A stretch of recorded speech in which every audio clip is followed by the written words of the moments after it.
Hello everyone and welcome back to another video. Today is June 16th and yesterday we woke up to some pretty shocking news in the NBA as the Memphis Grizzlies packaged Desmond Bane to the Orlando Magic in exchange for 2 players and 5 total draft picks, with a package including Cole Anthony, Kentavious Caldwell-Pope, 4 unprotected first-round picks, and 1 pick swap. So we're going to go ahead in this video and take a look at the trade, analyze it, and look at who the winners and losers are. So the 5 first-round picks that the Orlando Magic gave to Memphis include the 16th overall pick in next week's draft, a unprotected 2026 first-round pick, unprotected 2028 first-round pick, and unprotected 2030 first-round pick, and also a 2029 first-round pick swap, which is top 2 protected, meaning that if the pick is outside of the top 2, the Grizzlies will have the rights to swap with Orlando if they want. The 2026 first-round pick will either be from Phoenix or Washington that Memphis will have rights to swap their own pick with. So first here, let's talk about the Grizzlies. The Memphis Grizzlies were able to package Desmond Bane for all that draft capital. I mean, it's one of the biggest draft capital related moves we've seen since the Mikal Bridges and Rudy Gobert trades a year and 2 years ago. And Bane, I don't know if he was really worth 5 first-round picks because Mikal Bridges averaged around the same points per game. Bane averaged 19.2, 6 rebounds, and 5 assists this last season. Bridges, I think, averaged around 18, 7, and 4 probably. And the thing is, Bridges provides a lot more on the defensive end. He's a two-way player. He's also fits a lot more schemes more. Bane is definitely more of a shooter, which we'll get to in a little bit. But I don't know if Bane really is a good enough player to go for all these first-round picks. And Cole Anthony is a really good guy that I think Memphis will get to see like firsthand when he's playing in their uniform if they end up keeping him. He's just a really solid point guard, good defender, and he can get some buckets. I think he'll be a really good backup. And I don't know what they're going to do with Scottie Pippen Jr. now. I don't know. It's a lot of question marks in Memphis, which we'll get to a little bit more in a second. But first, I want to talk about Desmond Bane with the Grizzlies. I didn't think that the Grizzlies were going to make a move this early. I thought that it would be post-draft because Desmond Bane, I didn't think that there was a clear team that really wanted to take him on. He's on a pretty expensive contract. I think he's on the rookie scale max that he was eligible for, which is about $35 million a year. And he's a great shooter. That's what we were talking about earlier. I mean, he shot 39% from 3 this season on probably like 5 attempts a game. 6 attempts a game, 39% from 3. Last season, 9 attempts per game, 38%. He's one of the better shooters in the league, but he doesn't always provide a great level of defense. He obviously has the negative wingspan, which is something that definitely hinders his defensive ability a little bit. He's 6'5" with a 6'4" wingspan, which isn't very helpful, especially when you need to have length to get in the passing lanes, to be able to stop dribble drives.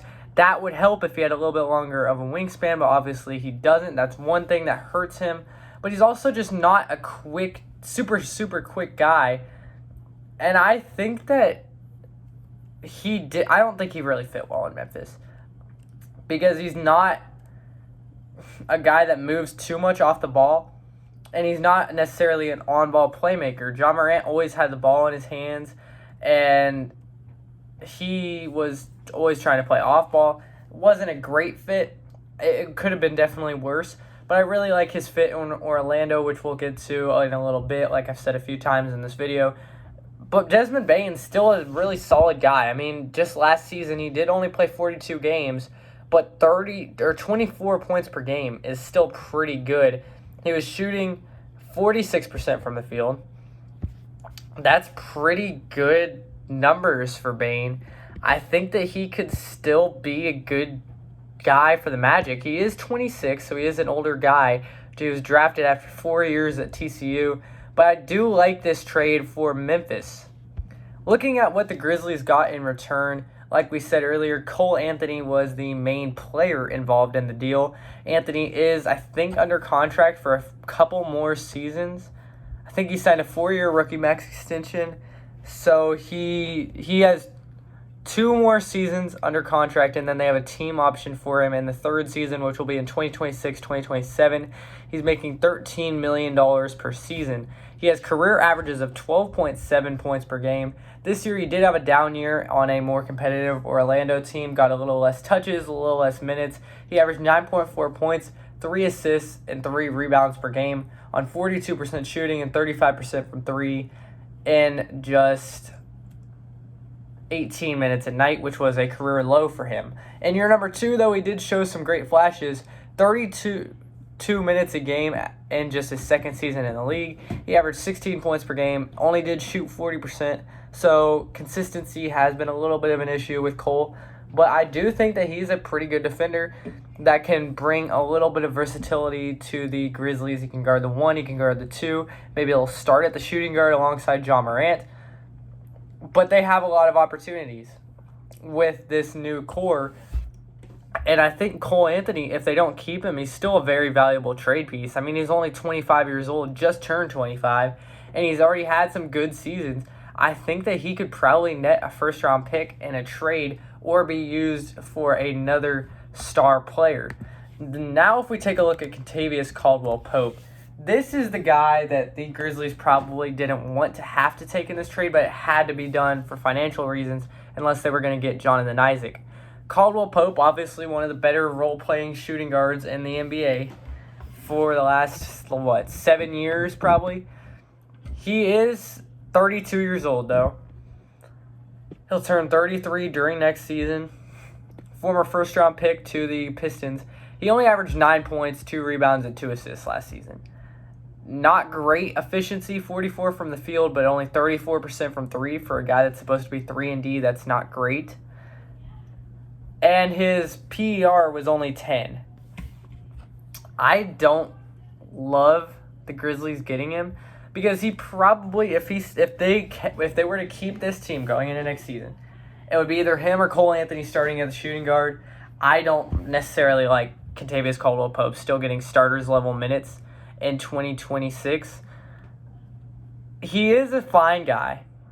Fine player, I should say. We saw what he did in Denver. Just 2 seasons ago, he averaged 10 points per game as their starting shooting guard. In 2023, they won the championship. He averaged 11 points on 46% shooting and 42% from 3 on a championship team. But last season, he did not play good. I mean, we talked about what he averaged, 9 points a game, but in 30 minutes a night, which was one of the highest marks of his career so far. He's definitely falling off a little bit. And if we take a look at his contract, he's under contract for this upcoming season for $21 million. And then the season after that, he has a $22 million player option, which he'll definitely pick up. He's not going to turn down $22 million at that age. I don't like them getting him. I think that he could be used in a salary dump. He could be used to match a salary of a bigger player in a trade. But more likely than not, unless the Grizzlies are going to go out and trade for some other star, I think Caldwell-Pope will still be on the roster next season at the beginning. For next season, the Grizzlies aren't going to have that much money. I have seen a lot about them having to free up extra space in order to sign Jaren Jackson Jr. to the ideal extension for him and the team. They don't have a great deal of salary space around anymore. I think they're only $4 million above the luxury tax or something like that. It's not great for the Grizzlies. They had the 26th ranked payroll last year, but they added some money getting the $12 million of Cole Anthony, getting the $23 million of Kentavious Caldwell-Pope. They are going to shed some salaries in free agency, but these are some guys that they're going to want to bring back. Marvin Bagley will probably walk. That's $13 million gone. But Luke Kennard was making $9 million next year. I don't anticipate for him to be making quite as much next year, but he is still a guy that I think that they will bring back. John Conchar is still under contract for $6 million next year. He could be a salary dump candidate. Same thing with Brandon Clark, who's making $13 million per year for both the next 2 seasons.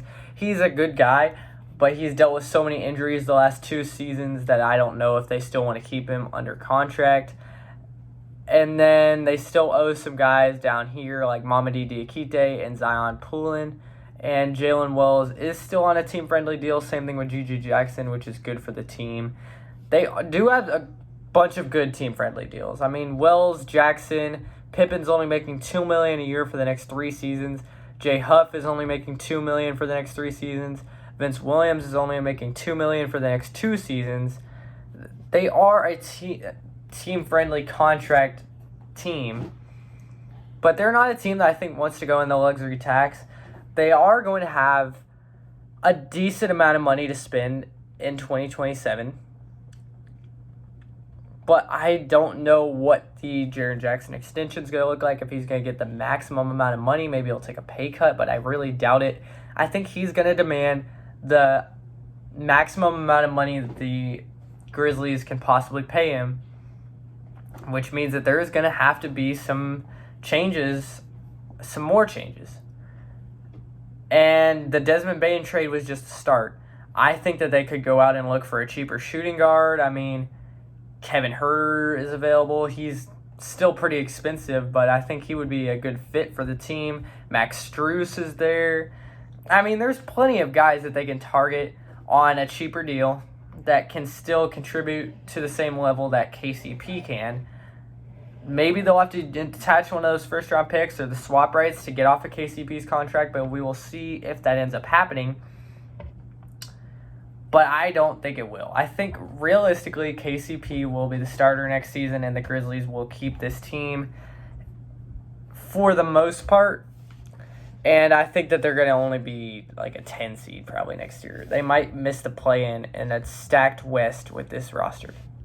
Now taking a look at Orlando, I actually really like this trade for them because, yeah, you don't want to give out $39 million to a guy like Desmond Bane, who's not the best role player around. You don't want to give up 5 first-round picks for him, but I think that the Magic's philosophy in this trade is that the East is so weak next year, maybe even the year after. The top team for next year, I think, is going to be Indiana because they already have everything set up next year except for the Miles Turner piece. So the Pacers will still be good. The Cavaliers will be number 2 if they keep their current core, but there's talks about them trading Allen or Garland or Strus or Hunter or whatever. If they trade any of those guys, it's not going to be the same Cavs team, especially if they trade Garland or Allen. So that they're a question mark right now. They could end up as the 6th seed in the East. Then the Knicks are number 3 right now. But I think the Magic can beat out the current Knicks team for the next season. Paolo Banchero and Franz Wagner are both going to progress. Banchero was already great this season. They don't owe him money for 2 more seasons. So he's going to help them out. He doesn't need to make money for a while. And Franz Wagner, he just got his big contract, which is $38 million a year starting this next season. But then the thing is, they also have to pay Jalen Suggs $35 million a year. I don't think that this Orlando team stays together more than this season. But like I was saying, this is not a trade for the future.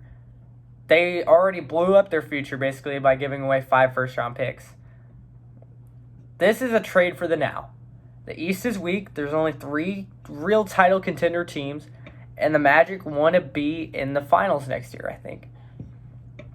I think that they can make the finals with a starting lineup of Jalen Suggs, great defender, good playmaker, Desmond Bane, great shooter, Franz Wagner, all-around star, Paolo Banchero, kind of the same, all-around star, a little bit worse defender than Franz, but it's okay. And then center, you can have like 3 different guys there. I mean, they still have Goga Batadze under contract for 2 more seasons. He was really good this year. They have Mo Wagner back on a team option, which I do think that they will decline and bring him back on a smaller deal. And then they still have Wendell Carter Jr., who's only making $10 million next season, then 18, 19, and 20. But $10 million for your starting center, who's pretty decent. I mean, 10 and 10 a game about for Wendell Carter. He's had better seasons. So who knows? Maybe Carter comes out and averages 20 and 10 next year. I mean, it's wishful thinking for Magic fans, but anything's possible in the NBA. I think that they can make a run to the finals next year. Do I think that it's going to happen? No. But can it happen 100%? This team is set up well. They still have plenty of depth. That's the thing I really like about this trade for them. Though they mortgaged all their future for a potential finals appearance, which isn't even guaranteed, they didn't have to give up much of their bench depth. Like we said, they still had 3 centers under contract, and that's if they can bring back Mo Wagner on a cheaper deal.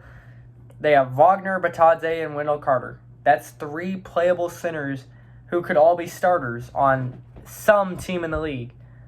You've got, at the point guard, you've got Suggs. He doesn't really have a backup right now, but they will have a tiny bit of money to squeak around with in the free agency. Shooting guard, you have Bane with a backup of Anthony Black, who was pretty good this season.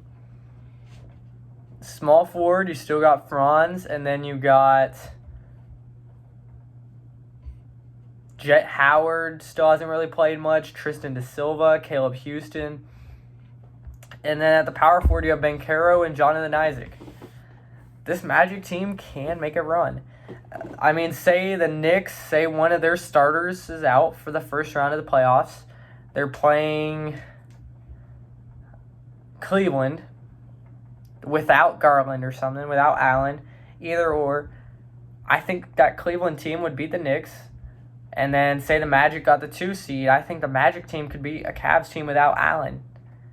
I think this current Magic team is not a team that would ever win the finals, but they're good enough to make it to the finals, and that's all that you really need.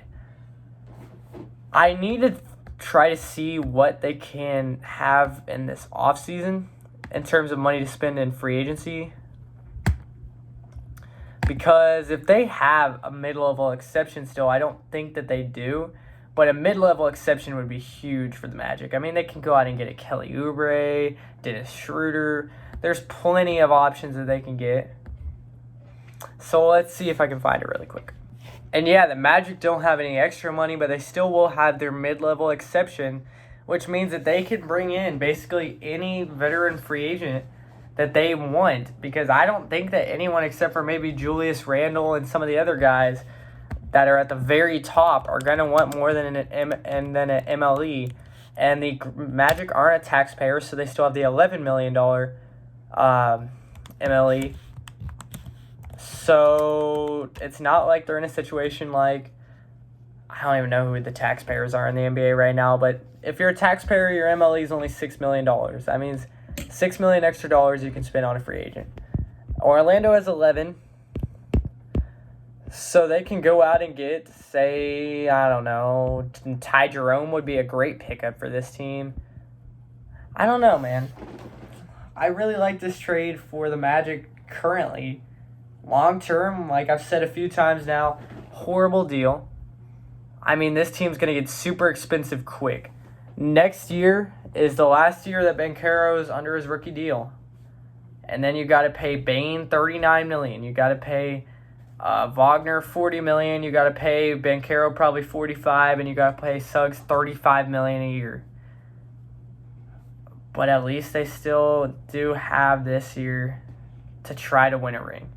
That MLE is going to be very valuable. If they can get Kelly Oubre or someone along those lines, this team could be a real contender next year. For 1 year only. And then it's going to have to be either trade Suggs or something, because after this year, I don't think they're going to be able to keep this team around. But this season is the window for the Magic, at least for now, until we see what they do next, what their current plans are, what their future plans are. Right now is the win now time, and that window is open for the Magic. For the Grizzlies, I'm going to give this trade a B-. I know it's a great return for a guy that was a high-end role player in the NBA, probably nothing more. I don't think he's ever going to make an all-star team. But at the same time, they got some contracts that are more than 1 year that they don't want to take on, that don't help them right now.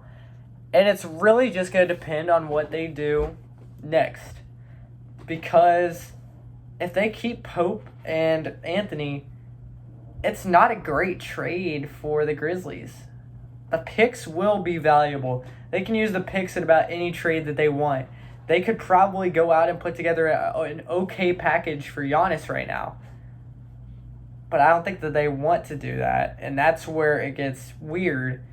We're going to have to see what's next for them, because this team's not done making moves. I know I said earlier that I think they are, but I take that back 100% after thinking about it. They got to make another move. Little or small or big or whatever. They got to do something, and we got to see what it is they do next. For Orlando, I'm going to give this trade for them a C+. Just because it's only a 1-year thing for them, basically. And then their whole future is cooked. But thank you guys for watching. Be sure to leave a like and subscribe. And I will cover every single piece of NBA news from the draft to free agency and everything for the rest of the summer. So I'll see you guys next time. Peace.